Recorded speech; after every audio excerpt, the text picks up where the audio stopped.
Chers amis, la vie est un chemin parsemé d'imprévus.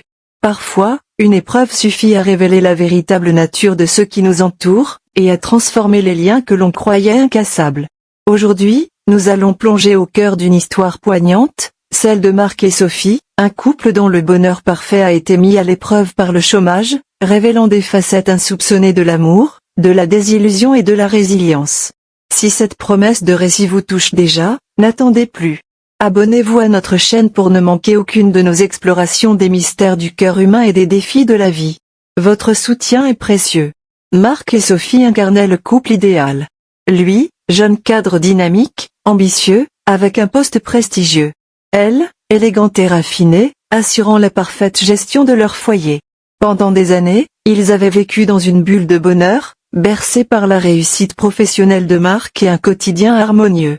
Leur complicité était évidente, leur avenir semblait tracé. Mais un matin, le coup près tombe. Marc perd son emploi, son contrat n'étant pas renouvelé. Le choc est brutal. Le vertige du chômage, de l'incertitude, le submerge.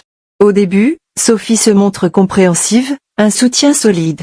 Marc, avec son profil de haut niveau, est confiant, il retrouvera vite un poste à la hauteur de ses compétences.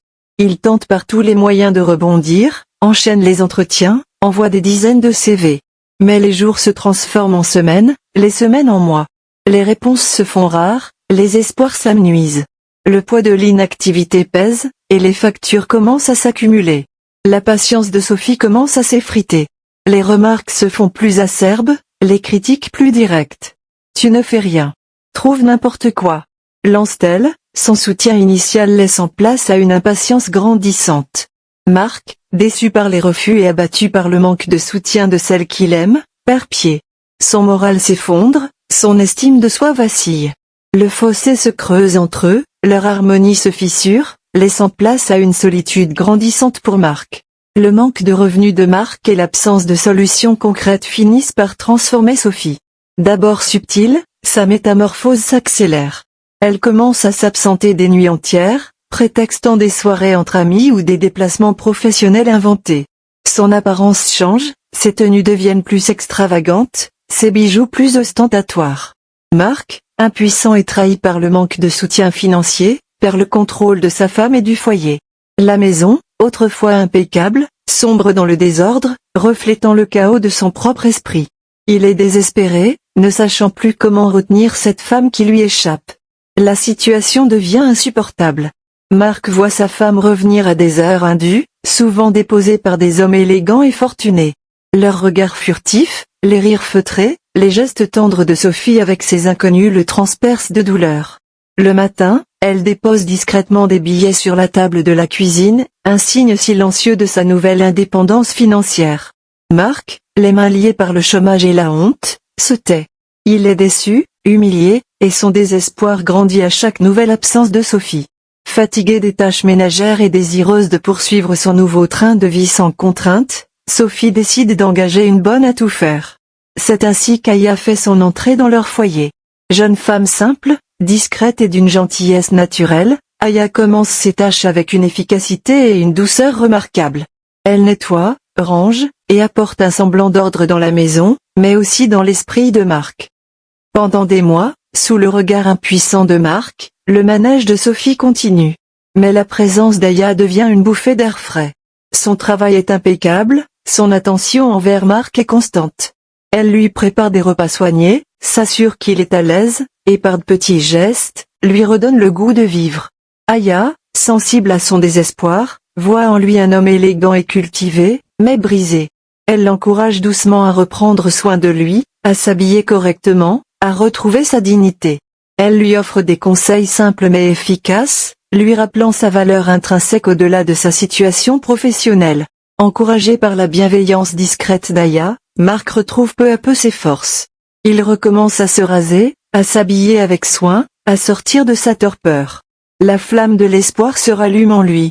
Il reprend ses recherches d'emploi avec une nouvelle énergie, cette fois-ci non plus par obligation, mais par un désir retrouvé de se reconstruire, soutenu par la conviction silencieuse d'Aya. Tandis que Marc retrouve son dynamisme, Sophie continue son train de vie extravagant, son arrogance grandissant avec sa prétendue réussite. Les hommes qui la ramènent se font plus nombreux, les scènes plus audacieuses. La maison est devenue un théâtre de son indépendance. Mark, désormais plus lucide, commence à avoir des doutes sur l'origine de cette richesse soudaine et de ses absences répétées. Il décide d'en avoir le cœur net et mène une discrète enquête sur les activités de sa femme. Il la suit, observe, et récolte des preuves accablantes de son infidélité et de ses fréquentations douteuses. Un soir, après avoir rassemblé toutes les preuves, Mark confronte Sophie. Il lui présente ce qu'il a découvert, les photos, les enregistrements, les témoignages. Sophie, prise au piège, tente d'abord de nier, puis, voyant son mari inébranlable, son visage se décompose sous le choc. La tension monte, la dispute éclate, violente et pleine de révélations amères. Mais Sophie, loin de se laisser abattre, explose à son tour. « Me faire quitter ma propre maison ?» hurle-t-elle, le visage déformé par le mépris. « C'est toi qui payes les charges ici depuis des mois ? C'est moi qui fais tout. C'est toi le bon à rien qui est au chômage, c'est à toi de partir, le vaurien. » Mark, humilié et sidéré par la violence de ses propos, recule.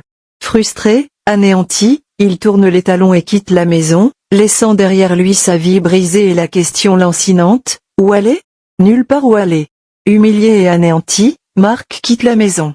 Sophie, triomphante, le regarde s'éloigner, sans un mot de regret. Le cauchemar est enfin terminé, mais un nouveau commence pour Mark. Aya, frustrée par l'arrogance de Sophie et le traitement infligé à Mark, ne peut contenir sa colère. Elle court rattraper Mark, le cœur serré. « Monsieur Mark. Monsieur Mark, attendez. Où allez-vous » Mark, le regard vide, murmure, « Nulle part, Aya. Je n'ai plus nulle part où aller. » Aya, avec une douceur teintée de détermination, lui prend la main. « Venez avec moi. Ma maison est modeste, mais vous y serez en sécurité. Je vis avec ma mère et mon fils de 4 ans. Ce n'est pas grand-chose, mais c'est mieux que la rue. » Mark, à bout de force, accepte, faute de mieux. Il ne voit pas d'autre option, et la bienveillance d'Aya est un baume inattendu sur ses blessures. Après le départ de Mark, Sophie retrouva la liberté tant souhaitée. La maison, désormais sienne, fut réaménagée à sa guise, transformée en lieu de réception fastueuse. Le défilé des hommes élégants et riches s'accéléra, chacun apportant son lot de cadeaux et de billets, sous les yeux d'Aya. Aya, le cœur lourd de mépris pour cette arrogance, n'avait pas le choix. Son fils et sa mère dépendaient d'elle, et désormais, Mark aussi était une charge, un fardeau qu'elle portait par pure considération. Elle continua de travailler dur, ses gestes empreints d'une détermination nouvelle, car elle savait qu'elle devait aussi aider Mark à traverser cette période. Sa mère, malgré la surprise initiale, avait consenti à cette idée, touchée par la détresse de Mark et la bonté de sa fille. Un soir, alors que Mark et Aya se promenaient main dans la main dans les allées éclairées de la ville, partageant des murmures et des sourires, le klaxon strident d'une voiture de luxe les fit sursauter. La vitre descendit, et le visage arrogant de Sophie apparut. Son regard balaya Aya avec un mépris non dissimulé. « Ah, Aya » ricana-t-elle, une fausse surprise dans la voix. « Tu connaissais donc l'endroit où se trouvait Mark ? C'est parfait. » Puis, son regard se posant sur Mark, elle éclata d'un rire moqueur. « Vraiment, Mark ? Tu t'es rabaissé à ce point ? Tu sors avec ta bonne. » Elle secoua la tête, le dédain dans la voix, avant de remonter la vitre et de repartir à toute vitesse, laissant derrière elle un silence pesant. Mark, le regard fixé sur Aya, ignora les propos blessants de Sophie.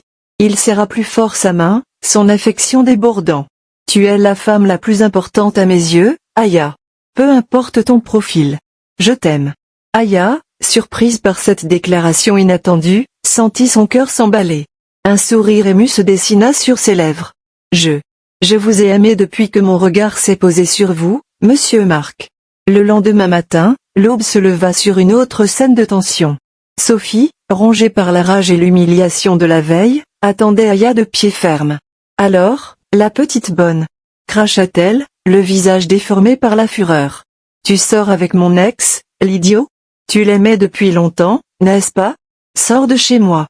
Prends tes bagages, tu es viré. » Aya, pâle et triste, le cœur brisé par tant de méchanceté, rassembla ses maigres affaires. Elle revint chez elle, le corps lourd et l'esprit accablé, songeant à la difficulté de survivre avec ses petites économies en attendant de retrouver un travail. La faim de son enfant, le poids de sa mère. la réalité la rattrapait brutalement. Mais le destin, parfois, réserve des surprises. Pendant qu'Aya sombre dans le désespoir, une bonne nouvelle se profilait pour Marc. Il reçut un appel de son ancien employeur, non seulement il était rappelé, mais cette fois-ci, il s'agissait d'un contrat d'embauche définitif, sans période d'essai ni restriction. Fini le chômage, fini les problèmes. Marc, le cœur léger et un sourire radieux, se précipita vers la modeste maison d'Aya. Il la trouva assise, le visage abattu, à une heure où elle aurait dû être chez Sophie. Inquiet, Marc s'approcha d'elle. « Aya, qu'y a-t-il ? Pourquoi ce visage triste ?» Aya, les larmes aux yeux, murmura, « Sophie m'a chassé. Parce qu'elle nous a vus ensemble. Comment allons-nous vivre maintenant, monsieur Marc ?» Marc, son sourire s'élargissant, lui tendit une lettre. « Lis ça, Aya. » Elle ouvrit l'enveloppe, ses yeux parcourant les lignes du contrat.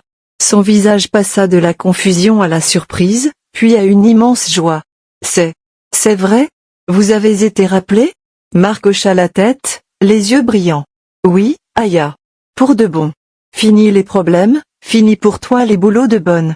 Je vais te gâter, et tu trouveras un emploi correspondant à ton profil, un emploi qui te rende fier. » Sous le regard ému de la mère d'Aya, ils s'enlacèrent tendrement, scellant un nouveau départ, une promesse d'avenir où l'amour et la dignité triompheraient des épreuves. Le retour de Marc à son ancien poste, cette fois avec une stabilité retrouvée, marqua le véritable début de leur nouvelle vie. Fini les nuits d'angoisse et les incertitudes. Marc retrouva sa dignité, et avec lui, le sourire d'Aya s'épanouit. Le foyer modeste d'Aya, rempli désormais d'amour et d'espoir, devint le refuge d'un bonheur simple mais profond. Marc, fidèle à sa promesse, s'assura qu'Aya ne reprendrait plus jamais un travail d'employé de maison. Il l'encouragea à trouver un emploi à la hauteur de ses compétences, reconnaissant sa gentillesse, son intelligence et son courage. Tandis que le bonheur s'installait chez Marc et Aya, le monde de Sophie s'effondrait. Fatiguée de jongler et de mentir à ses nombreux amants, elle peinait à inventer de nouvelles versions de son histoire. Les hommes, qui se croisaient désormais fréquemment chez elle, commençaient à se douter de la supercherie. Un jour, la tension éclata. Un homme, venu trouver Sophie, surprit un autre dans son appartement, provoquant une dispute violente. L'un d'eux, fou de rage, gifla Sophie et la traita de bordel. L'autre, écoutant cette révélation, la quitta sur le champ, dégoûtée. Seule et incapable de payer son loyer, Sophie fut expulsée. Elle se retrouva à la rue, errant dans les quartiers de luxe à la recherche d'un homme riche, l'ombre d'elle-même, son arrogance passée laissant place à une profonde misère. Un jour, alors qu'elle rôdait devant un supermarché, s'accrochant désespérément à une belle voiture de luxe en espérant que son propriétaire la remarquerait, la porte du supermarché s'ouvrit. À sa grande surprise, elle vit Marc. Il était redevenu ce qu'il était avant, voire mieux, en costume élégant, tenant le bras d'Aya, qui rayonnait, devenu une perle d'élégance. Sophie s'approcha, le visage décomposé. Marc, sans un signe de triomphe, la salua simplement, « Bonsoir, Sophie ». Puis, il monta avec Aya dans leur luxueuse voiture. Sophie tenta de supplier, de s'accrocher à la portière. Aya la fixa, le regard ferme mais empli d'une dignité nouvelle. « Éloigne-toi de mon cœur, Sophie. Il est à moi maintenant. Toi, tu l'avais jeté. » Sophie s'effondra en sanglots, sachant que c'était perdu d'avance. Marc et Aya s'éloignèrent en souriant, main dans la main, vers leur avenir. L'histoire de Marc et Sophie est un miroir des défis que la vie peut nous lancer et des masques que les épreuves peuvent faire tomber. Elle nous rappelle que le chômage, bien plus qu'une simple perte de revenus, peut révéler la véritable nature de nos relations, et la fragilité de celles qui sont construites sur des apparences ou des attentes superficielles. Sophie, aveuglée par le matérialisme, a choisi la voie de l'abandon et de la trahison, perdant bien plus que des biens matériels, son intégrité et la confiance de celui qui l'aimait. Sa chute tragique est la conséquence directe de ses choix, une leçon amère sur la futilité de la richesse sans les valeurs humaines. Mais cette histoire est avant tout un hymne à la résilience humaine et au pouvoir de la bienveillance. Marc, au bord du désespoir, a trouvé en Aya une lumière inattendue. Une lumière qui lui a rappelé que la vraie valeur d'une personne ne se mesure pas à son compte en banque ou à son statut social, mais à sa force de caractère, à sa gentillesse et à sa capacité à aimer et à soutenir. Le bonheur n'est pas toujours là où l'on cherche, mais souvent là où le cœur trouve son refuge le plus inattendu. Si cette histoire de courage, d'amour et de transformation vous a touché et fait réfléchir, nous vous invitons à aimer cette vidéo et à la partager avec ceux qui, selon vous, pourraient en tirer une leçon. Laissez-nous un commentaire pour nous faire part de vos pensées et de vos propres expériences. Et pour ne manquer aucune de nos prochaines explorations du cœur humain et des histoires inspirantes, n'oubliez pas de vous abonner à notre chaîne et d'activer la cloche de notification. Merci d'avoir suivi cette histoire poignante jusqu'à son dénouement. À très bientôt.